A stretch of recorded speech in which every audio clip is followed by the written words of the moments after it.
Hi అండి, welcome back to our channel ST Telugu vlogs and cooking videos. ఈరోజు మనము simple ప్రాసెస్లో సూపర్ టేస్టీగా ఉండే టమాటా పప్పు ఎలా ప్రిపేర్ చేయాలో చూసేద్దాము. మీరు ఎప్పుడు ఇంట్లో ప్రిపేర్ చేసే టమాటా పప్పులా కాకుండా ఈ టమాటా పప్పు టేస్ట్ చాలా బాగుంటుందండి, మీకు కూడా చాలా బాగా నచ్చుతుంది. మరి ముందుగా మనము టమాటా పప్పు ప్రిపేర్ చేసుకోవడానికి 1 కప్పు కందిపప్పును తీసేసుకొని వాటర్లో నీట్గా వాష్ చేసేసుకున్న తర్వాత మళ్ళీ పప్పులోకి వాటర్ వేసేసుకొని ఈ పప్పుని మనము అరగంట నుంచి 1 గంట పాటు నానబెట్టేసుకోవాలి. ఎందుకంటే మనం ఈరోజు పప్పుని కుక్కర్లో ఉడకబెట్టకుండా డైరెక్ట్గా గిన్నెలో ఉడికిచ్చేసుకొని టమాటా పప్పు ప్రిపేర్ చేసుకుందామండి. అందుకని చెప్పేసి పప్పుని మనము ఈ విధంగా మంచిగా నానేంత వరకు నానబెట్టేసుకోవాలి. ఇట్లా నానబెట్టేసుకుంటే మనకు పప్పు కూడా తొందరగా ఉడికిపోతుంది. ఇప్పుడు ఈ పప్పుని మనము స్టవ్ పైన పెట్టేసుకొని ఉడికిచ్చేసుకుందాము. ఇక్కడ నేనైతే స్టవ్ పైన పెట్టేసుకున్నానండి. పప్పు అయితే ఒక 50% వరకు ఉడికిపోయింది. ఇప్పుడు ఇలా ఉడుకుతున్న పప్పులోకి మనము కారానికి సరిపడినంత పచ్చిమిరపకాయల్ని పీసెస్లా కట్ చేసి వేసేసుకోవాలి. అలాగే 2 టమాటాలని పీసెస్లా కట్ చేసి ఉడుకుతున్న పప్పులోకి వేసేసుకొని ఒకసారి అంతా కలిపేసుకొని మనం వేసిన టమాటాలు పచ్చిమిరపకాయలను కూడా పప్పులో ఉడికేంత వరకు ఉడికిచ్చేసుకోవాలి. చూడండి, ఇక్కడ మనకి టమాటాలు పచ్చిమిరపకాయలు కూడా మంచిగా ఉడికిపోయినాయి. అలాగే మనము 50% పప్పు ఉడికిపోయిన తర్వాత పచ్చిమిర్చి టమాటా వేసేసుకున్నాం కదా. ఇప్పుడు మనకి పప్పు 100% మెత్తగా ఉడికిపోయిన తర్వాతనే ఇందులోకి 1/2 టేబుల్ స్పూన్ పసుపు, అలాగే 1.5 టేబుల్ స్పూన్ వరకు కారం వేసేసుకోవాలి. ఇప్పుడు ఈ పప్పుకు సరిపడినంత సాల్ట్ వేసుకోవాలి. మనము పప్పు పూర్తిగా ఉడికిపోయిన తర్వాతనే కారం ఉప్పు వేసుకోవాలండి. పప్పు ఉడకకముందు కారం ఉప్పు వేస్తే మనకి పప్పు ఉడకకుండా ఉంటుంది. అందుకని చెప్పేసి పప్పు మెత్తగా ఉడికిపోయిన తర్వాతనే మనం ఇందులోకి కారం ఉప్పు అనేది యాడ్ చేసేసుకోవాలి. ఇప్పుడు మనం ఈ పప్పును ఒకసారి అంతా మిక్స్ చేసేసుకొని ఒక 2 నిమిషాల పాటు ఉడకనివ్వాలి.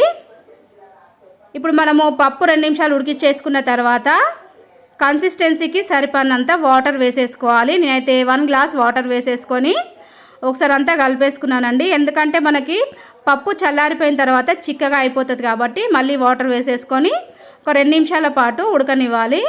2 నిమిషాల తర్వాత ఇక్కడ మనకి పప్పు అయితే మంచిగా ఉడికిపోయిందండి. ఇప్పుడు ఫైనల్లీ మనం ఇందులోకి ఫ్రెష్గా ఉన్న కరివేపాకులు వేసేసుకోవాలి. అలాగే కొత్తిమీర ఆకుల్ని మనము చుంచేసి వేసుకోవాలండి. ఈ విధంగా కొత్తిమీర వేసుకోవడం వల్ల టమాటా పప్పు టేస్ట్ చాలా బాగుంటుంది. ఇప్పుడు మనం వేసిన కొత్తిమీర కరివేపాకు పప్పులో కలిసే విధంగా ఒకసారి అంతా కలిపేసుకొని స్టవ్ ఆఫ్ వేసేసుకోవాలండి. ఆ పప్పులో ఉన్న వేడికే మనకి కొత్తిమీర కరివేపాకు ఫ్లేవర్ అనేది పప్పులోకి వచ్చేస్తుంది. ఇప్పుడు ఈ స్టవ్ ఆఫ్ వేసేసుకొని పప్పును పక్కన పెట్టేసుకుందాము. ఇప్పుడు పప్పులోకి పోపు వేసుకోవడానికి నేను స్టవ్ పైన ఒక గిన్నె పెట్టేసుకున్నా. ముందుగా మనం ఇందులోకి ఆయిల్ వేసేసుకోవాలి. ఆయిల్ వేడైపోయిన తర్వాత 1/2 టేబుల్ స్పూన్ ఆవాలు వేసేసుకోవాలి. అలాగే 1 టేబుల్ స్పూన్ జీలకర్ర వేసేసుకోవాలండి. ఈ టమాటా పప్పులోకి మనకు జీలకర్ర ఎక్కువగా వేసుకుంటే టేస్ట్ చాలా బాగుంటుంది.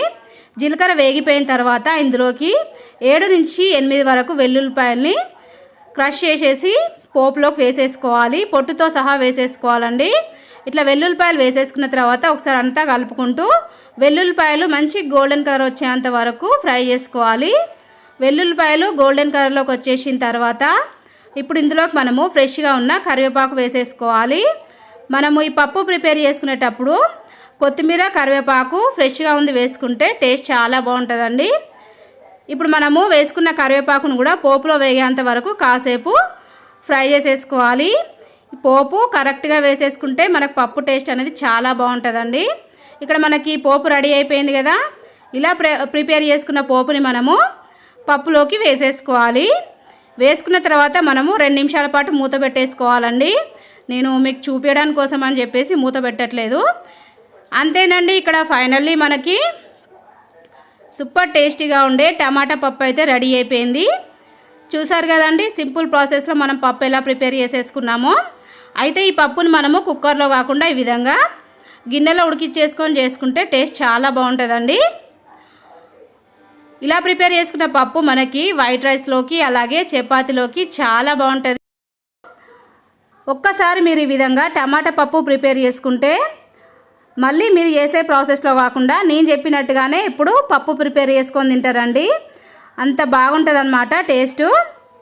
ఓకేనండి, టమాటా పప్పు ప్రిపేర్ చేయడానికి కావాల్సిన మెజర్మెంట్స్ డిస్క్రిప్షన్లో లింక్ ఇస్తాను, ఒకసారి చెక్ చేసుకొని మీరు కూడా ప్రిపేర్ చేయండి. ప్రిపేర్ చేసిన తర్వాత మీకు ఎలా వచ్చింది కామెంట్ రూపంలో తెలియజేయండి. ఈ వీడియో నచ్చితే లైక్ చేయండి, మీ ఫ్రెండ్స్కి రిలేటివ్స్కి వీడియోని షేర్ చేయండి. ఓకే బాయ్ ఫ్రెండ్స్, నెక్స్ట్ వీడియోతో మళ్ళీ కలుద్దాం.